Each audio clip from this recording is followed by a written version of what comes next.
Anjuman تاجران chamber of commerce کے ممبر افضل خان 28 اگست ہڑتال کے حوالے سے بات کر رہے ہیں۔ وہ اس وقت ہمارے رپورٹر منظور احمد کے ساتھ موجود ہیں، مزید انہیں سے جان لیتے ہیں۔ جی منظور احمد، اپڈیٹ کریں۔ جو پاکستان کے نامور وکیل ہیں ان کے ذریعے ریٹ بھی داخل کی ہوئی ہے آئی پی پیز کے خلاف۔ مرکزی حکومت نے بھی اب کچھ آئی پی پیز کی رینیول جو ہیں وہ کینسل کر دیے ہیں، کچھ کو آڈٹ شروع کر دیے ہیں۔ امید ہے کہ آئندہ چند دنوں میں ان کا اپنا لیکن آج کی ہماری بنیادی جو ہڑتال تھی وہ تاجر دوست اسکیم کے خلاف، پنجاب اور سندھ کے حوالے سے اور خیبر پختونخوا کے حوالے سے میرا صوبہ،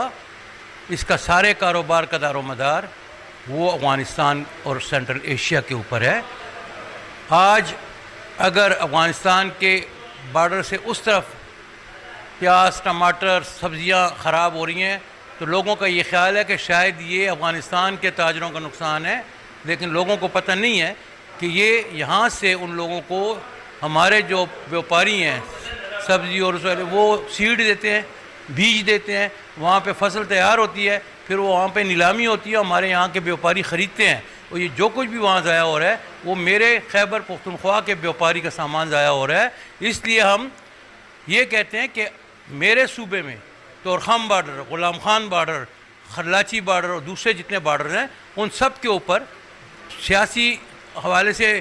دوراندازی کے حوالے سے اگر کوئی مسئلہ ہے تو اس کی آپ سد باب کریں، لیکن کاروبار کے حوالے سے اس کو کبھی بھی بند نہ کریں تاکہ لوگوں کا کاروبار چلے، کیونکہ یہاں اگر کاروبار نہیں ہوگا تو آلریڈی دہشت گردی ہو رہی ہے، اور یہاں کا اگر مزدور بھوکا ہو گیا، یہاں کا کاروباری خراب ہوا تو نیچر بات ہے کہ پھر بات ڈاکے اور ڈکیتیوں پہ چلی جائے گی۔ تو اس لیے مرکزی حکومت بارڈر کے حوالے سے اور صوبائی حکومت دیگر جو مسائل ہیں، اب 2 دن پہلے صوبائی حکومت نے ایک نوٹیفیکیشن کی ہے کہ 2% ایکسپورٹ سیس لگا دی ہے کہ آپ ایئرپورٹ سے یا ڈرائی پورٹ سے کوئی سامان اگر بھیجیں گے تو اس کے اوپر صوبائی حکومت کو 2% سیس دیں گے۔ تو صوبائی حکومت کو میں یہ کہتا ہوں کہ ہوش کے ناخن لیں، اگر آپ نے یہاں اس ایئرپورٹ پہ اور ڈرائی پورٹ پہ یہ سیس لگا دیا، پنجاب میں نہیں ہے، تو یہاں سے سارے بیوپاری جو ہیں اپنا مال اسلام آباد ایئرپورٹ سے یا اسلام آباد کی ڈرائی پورٹ سے بھیجنا شروع کریں، جو آمدن آپ کو ہو رہی ہے وہ بھی ختم ہو جائے گی۔ Thank you.